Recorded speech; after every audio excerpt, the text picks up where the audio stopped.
Skyrim is about to turn 11 years old, and somehow, after 11 years, this game may be having one of its best years for modding ever, or really just its best year for mods ever. As what we're going to be looking at in this video are some combat overhauls for Skyrim, and in particular, towards the end of this video, I want to highlight a recently released mod that I think is the best combat overhaul to come out for Skyrim ever. Now, of course, something like that's going to be completely subjective, but for me, it's going to make Skyrim's combat far more interesting, fun, while still having a balance of skill and RPG mechanics.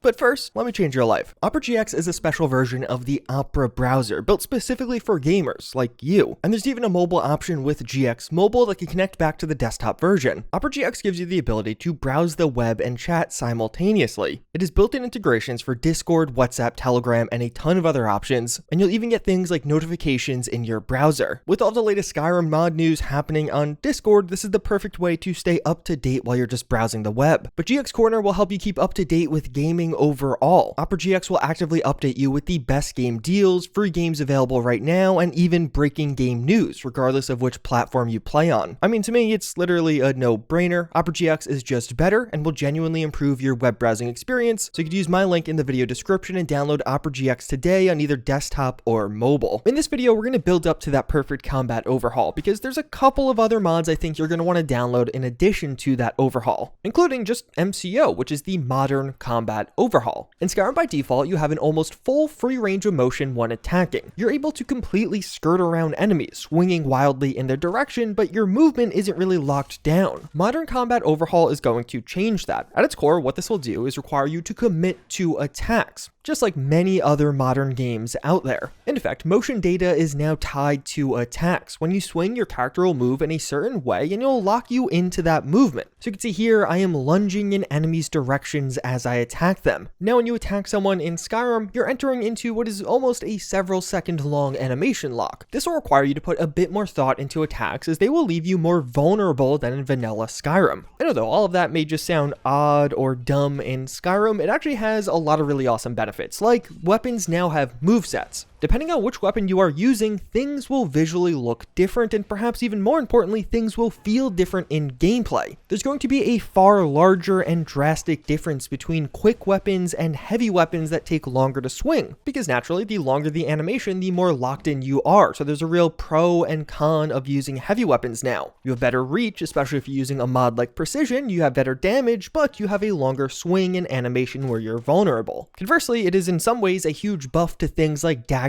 or short swords, which are really quick and you can get in and out much more quickly. And of the weapons just feel a lot more unique here. You can see the stabbing motion with the short sword, or my ability to absolutely obliterate enemies with this hammer. Just from a subjective visual perspective, I think things look really good with this mod, but one of the cool parts is these changes will apply to other NPCs as well. You'll notice them using this distinct new movement set against me, and it'll actually make countering and dodging enemies more predictable. You'll kind of get these animations down. They go through these motions consistently, so you'll know when to sidestep or when to wait to attack after they go through their animation, or even during their animation. And there's going to be a bit of a new feature. With this, there's some more special attacks, even outside of some of the more familiar heavy attacks. And for better or worse, Modern Combat Overhaul will only work in third person as of right now, at least for you. So when playing in first person, things will be exactly the same as they are in vanilla Skyrim, but of course, enemies will still be using their same attacks. So if you download MCO and do prefer first person combat, at the very least, all of the benefits carried over to other NPCs will still be there. And overall, I think this mod actually has a pretty drastic change up on combat. It makes the weapons feel unique beyond just their base stats and damage, because that moveset really becomes a quintessential aspect of using certain weapons. And I think it almost makes Skyrim's combat into more of a chess match of timing and countering specifically at higher difficulties. But the perfect mod to use in tandem with MCO is Scar. Scar is going to overhaul the enemy AI in Skyrim to give them the ability to do combo attacks. This is done by implementing a dynamic decision-making system to the enemy AI. So now enemy NPCs in Skyrim will use a variety of different attacks depending on their position relative to you, as well as a variety of other factors that you can read all about on the mod page. So now in fighting enemies, you'll notice that sometimes they just go complete berserker mode. They swing wildly, doing large combos against you. Other times they're going to do a singular heavy attack, which is pretty familiar, or even just a single regular swing. And to me, this is just one of those mods that makes a lot of sense. You get the benefit of using multiple different attacks on enemies at one time, so it makes sense that they can do combos against you also. And this really does have the benefit of making combat way different and a lot more interesting. It makes enemies feel like they have a lot more fluidity and honestly a lot stronger, as they can really get you with several attacks at once and deal a lot of damage relatively quickly. Feels like enemies' DPS goes up notably with this mod installed. But at the same time, it's also just nice for enemies to have a bit more variation, for things to feel quite a bit more different compared to vanilla Skyrim. And I would say this actually amplifies those timing changes brought by MCO even more. Enemies will often wait for you to attack and then look for a counter or attempt to land a combo following your own attack. It makes combat overall definitely more difficult, but it feels like there's way more depth in the combat in Skyrim as a result of what Scar adds in. And one of the pretty cool parts about using both Scar and MCO is it gives you the ability to actually make Skyrim a bit more of your own with movesets. Do you want Skyrim to look and feel a lot more like Elden Ring? Well, you're in luck, because you could actually now download an Elden Ring moveset. It'll make it so all of your attacks look a lot more like Elden Ring, but also some of the enemies' combos in particular will look a lot more like Elden Ring boss combos. This is just one example of one of the movesets available right now, obviously Elden Ring being very popular with Skyrim modding, but there's a ton to choose from, and each of these does give Skyrim combat its own little skin or distinction. It can further edit how different weapons feel in the animations that are being played. But then all of this takes us to what I think is my favorite combat mod right now for Skyrim. This will work fully with all the other mods I talk about in this video, but Valhalla Combat will carry the most impactful changes. Valhalla Combat will make it so Skyrim's combat is a bit more like Assassin's Creed and some other games like that. And this will be done by overhauling many of the combat mechanics in Skyrim, as well as implementing some completely new ones. Stamina is completely changed with this mod. Now, heavy or light attacks will cost stamina. Typically just heavy attacks in Skyrim will deplete your stamina, but now just regular swinging will deplete your stamina, but only if you miss. Power or heavy attacks remain unchanged. They will still deplete stamina and you cannot regain that, but if you land a light attack, you'll actually get some stamina back. And this really changes up combat, because you could do something like sprint up to an enemy or even open up combat with a heavy attack, but then land a few light attacks in succession and immediately have your stamina completely restored. So you could almost bully or target lighter enemies or archers and run over to them, rebuild some of your stamina, and then go back into traditional combat. If you run out of stamina completely, there's going to be a new thing called exhaustion. This will make it so you do half damage. You can see when this happens as your stamina will flash red and then be a different color, and your exhaustion will only reset once you regain all of your stamina again. Although to balance these stamina changes, stamina will now regen at 5 times the normal speed, so it should be regenning much faster out of combat. But like many of the other combat overhauls out there, this will also apply to enemies. So now, if you're actually using True HUD as well as the HUD add-on suggested by this mod, you'll be able to actually see on enemies what their stamina is. So let's say an enemy runs up and uses a combo from Scar on you, they may deplete their stamina, and then enemies will no longer be able to attack until they have their stamina back. This creates this really interesting gameplay loop where if you track enemy stamina, you could wait for them to do a flurry against you or just run out naturally, and then of course that is your perfect time to strike. They quite literally cannot fight back until their stamina is regained. But I think the blocking overhaul is even a bit larger. Now in blocking, stamina will regain a little bit more slowly, but you can also block to reduce or outright stop damage from incoming attacks. This being at the cost of stamina, so you'll have to have enough stamina to actually make sure the block counts. And the biggest feature of this in gameplay is time blocking. So the way this will work is, if you throw up a block and an enemy hits that block, within 0.3 seconds of you putting it up, it'll be a timed block. It'll protect all of that incoming damage and it'll cost you 0 stamina. So basically, if you get this block off successfully, you will completely negate any downsides to you, and the enemy just basically wasted their attack. But even more importantly, if you land it within 0.15 seconds, so twice as quickly, the enemy will be staggered back as well, giving you a perfect opening to attack them. And this has a massive impact on the gameplay loop. Rather than holding blocks, oftentimes what I found myself doing was trying to time blocks perfectly. When you saw an enemy attacking at you, you would try and land off the block within the 0.3 seconds and then reduce their attack or negate it. And coupling this with MCO and Scar creates this pretty interesting situation where it's almost beneficial to time enemy attacks. Like if you see an enemy going through a combo animation, you could almost walk into them knowing you'll land the block perfectly. So rather than just trying to dodge or run away from enemies, I was purposefully using this new block mechanic to run into them. And this will add in the ability to deflect projectiles as well. If you have enough magicka, you'll be able to outright deflect projectiles and deal 0 damage to you. This not even having to be a timed block, but it will cost magicka, and once you run out, it'll start dealing health damage. Or you could just land a timed block against a projectile and you'll deflect it and nothing will happen. You won't lose any health or stamina. And it's actually pretty fun because if you get it within that 0.15 seconds, you'll actually reflect the projectile back at an enemy. So if you get good at this, you could have an archer firing at you when you just keep reflecting your arrows back at them by successfully blocking. And then lastly, Valhalla Combat will add in a stun mechanic. So throughout combat, most of the normal combat cycle, successfully landing time blocks or hits on enemies will gradually reduce their stun meter. If this goes to 0, and it actually takes a pretty long time or a lot of well-timed things to get this to 0, you are able to do an execution move on an enemy, which is basically going to be a one-shot kill on them. This giving even a bit more incentive to using some timed blocks or bulkier weapons, as this will reduce the stun meter even faster. And the best part about this mod is everything I just talked about is completely changeable. Do you not like that stamina regens 5 times as fast? You could make it slower or faster. You could turn off many of the features of this or change the values if you want. You could really make Skyrim's combat feel like your own here. And for me, I found one of the most fun cycles to have with this one is make it so timed blocks actually reduce stun quite dramatically. So it creates this loop in Skyrim's combat where I could go more on the offensive or I could play very defensive. If I keep successfully getting timed blocks off perfectly, I will reduce an enemy's stun meter and eventually be able to take them out with one shot. This almost entirely removing bullet sponginess from Skyrim. High health enemies no longer become a huge issue. And overall, I think Valhalla Combat is my favorite mod for Skyrim right now when it comes to combat, largely because it has this really nice balance of both skill and RPG mechanics. Many of the bonuses from this mod can be enhanced by just having a better character, having more stamina, having more magicka, and there are benefits from actually going down the various skill trees. But at the same time, you could be a level 1 noob, and if you land every block perfectly, it won't really matter. You'll still dominate in combat. It might take a little while to take out enemies, but it has those two fronts to Skyrim's combat now. The RPG mechanics, but also your own skills, which will get better as you play this mod. And even if you're thinking this is a little bit too aggressive, you can make a lot of those windows, like for how long you have to land a time block, larger, and change around all of the stats to really just make Skyrim's combat exactly how you want it. But in general, I think Valhalla Combat adds in a great layer of depth to Skyrim. Combat now just has way more mechanics to think about, and although you can, to a degree, kind of just swing at enemies, you're really incentivized not to and to think a bit more about when going into a combat encounter, but have a lot more tools as to how to handle it. With that said, Skyrim's combat mods have been absolutely exploding as of late. In the background, I'm using several more that I talked about recently in this video, including Precision, which is probably another one of the best combat mods to ever come to Skyrim. So make sure you check it out because they'll really add a lot to all of this. With that said, hopefully you guys enjoyed this one, and with that, I hope to see you all next time. Later.